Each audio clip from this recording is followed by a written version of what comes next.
जय श्री कृष्णा। राधे राधे जी। नमस्कार दोस्तों, आपका अपने सुनीता भक्ति चैनल में स्वागत है। भगवान श्री हरि व माता लक्ष्मी की कृपा आप और आपके समस्त परिवार पर बनी रहे। दोस्तों, आज है 18 अक्टूबर 2025 और दिन है शनिवार।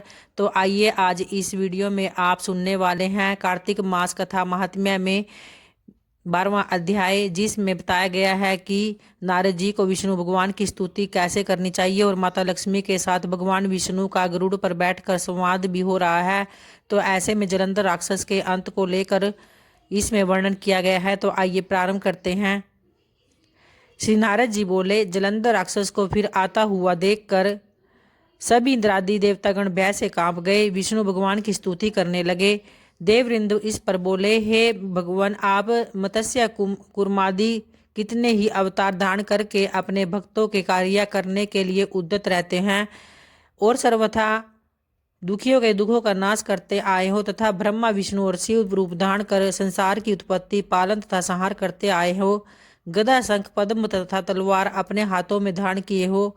ऐसे भगवान को आप मेरा नमस्कार है। आप श्री लक्ष्मी के पति दैत्यों का विनाश करने वाले, गरुड़ पर सवारी करने वाले, पीताम्बरधारी, यज्ञ आदि समस्त क्रियाओं को परिपूर्ण करने वाले और विघ्नों के दूर करने वाले विष्णु भगवान इस प्रकार आपको बारंबार प्रणाम करते हैं।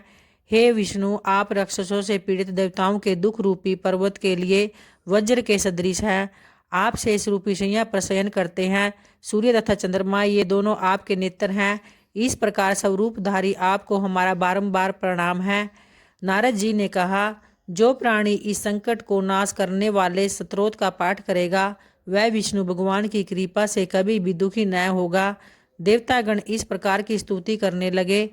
तब विष्णु भगवान को देवताओं की विपत्ति का ज्ञान हो गया।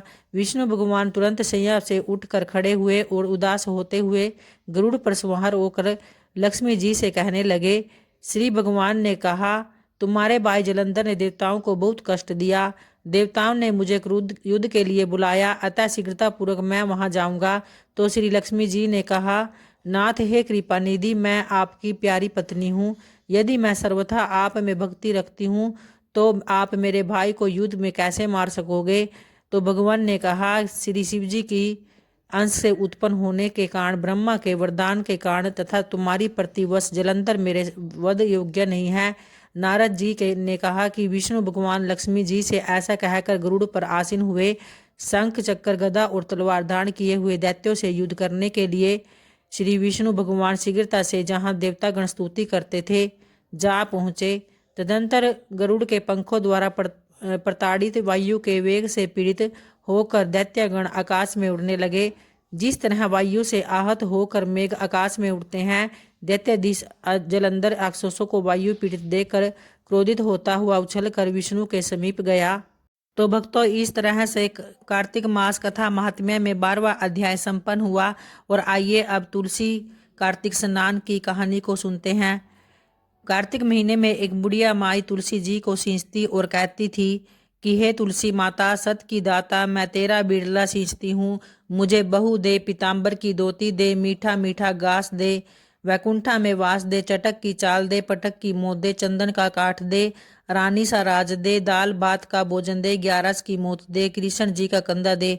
तब तुलसी माता यह सुनकर सूखने लगी। तो भगवान ने पूछा कि हे तुलसी, तुम क्यों सूख रही हो। तुलसी माता ने कहा कि एक बुढ़िया रोज आती है और यही बात कह जाती है, मैं सब बात तो पूरा कर दूंगी, लेकिन कृष्ण का कंधा कहाँ से लाऊंगी। तो भगवान बोले, जब वो मरेगी तो मैं अपने आप कंधा दे आऊंगा, तू बुढ़िया माई से कह देना।